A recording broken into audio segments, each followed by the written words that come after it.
So the first time you ever went to boot camp, what surprised you about it? Well, so many things. It was completely different from any sort of training that I'd undergone before. Mm. There was no instructor standing at the front. There was no 10,000 PowerPoint slides, death by PowerPoint, or whatever you'd want to call it. There wasn't any sort of gradual instruction where you had to learn this to learn that to learn the next thing. This is a situation where you're provided all the material that we know right up front. You're given the manual, you're given the combined 15 years of experience of all the great teams that have been through the process. Everything that we've seen that works, everything that hasn't worked has been removed. And so you get this body of material right up front. Mm-hmm. That can be daunting, that can be overwhelming. Mm-hmm. You get a big, thick manual and you need to be able to sort of read through it and digest it, and it's not trivial stuff.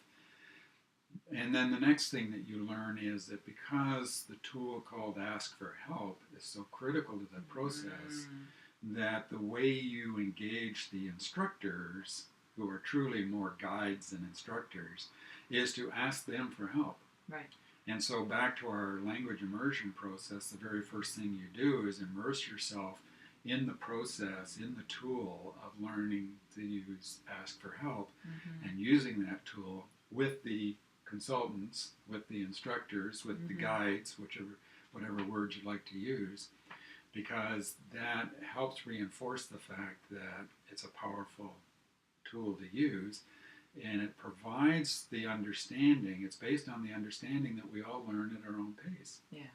And the only way I can learn something is by deciding I'm ready to learn it. Mm-hmm. And when I'm ready to learn it, then I ask the guide for help. Mm-hmm.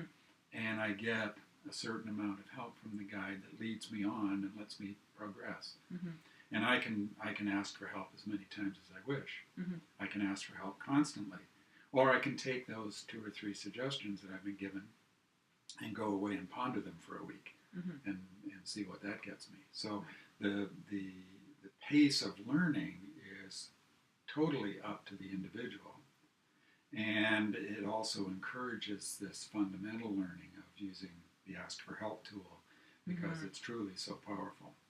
And that goes right back to work, right? Absolutely. I mean, if I've got a problem at work and I don't ask for help about it, then I'm going to struggle and I'm going to take up a whole pile of time and maybe get in the critical path of getting this thing done for the team. And so that is such a fundamental tool.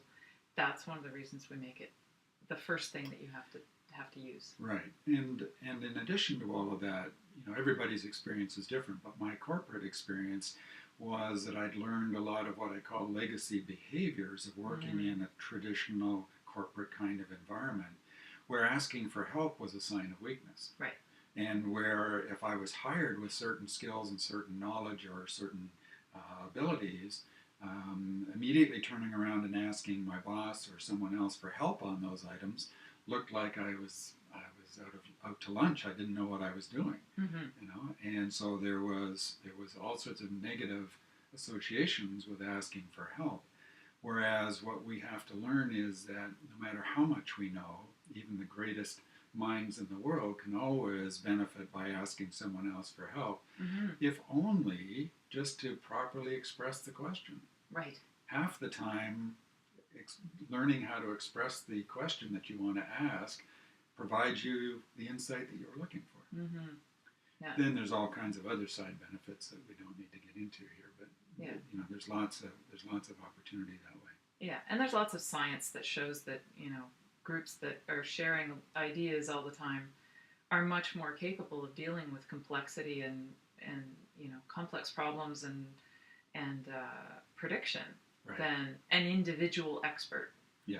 And so, that's becoming more and more important as we deal with very complex environments at work and social media and the breaking down of boundaries across the silos that we used to rely on to give us our boundaries. Yeah. And we're learning from people that talk about diversity on teams being important, intellectual diversity. So I may be an expert in my field and you may be an expert in your field, And that diversity serves us. Right. That difference serves us, because now I can poke at you, you can poke at me, and that conversation, that discussion, that asking for help of each other fosters new insight. And that is extremely hard for people to do. Yes. Because we've all learned Yeah. that I'm in my world and you're in your world, and I get paid to know my stuff and you get paid to know your stuff. And we don't really understand each other, and we never talk to each other, and so we never get that benefit unless we create an environment in which that is what we do. Right. It is just simply one of the things that we do, to go across the boundary and ask for help. Yeah. Yeah. And you need to practice that. Absolutely.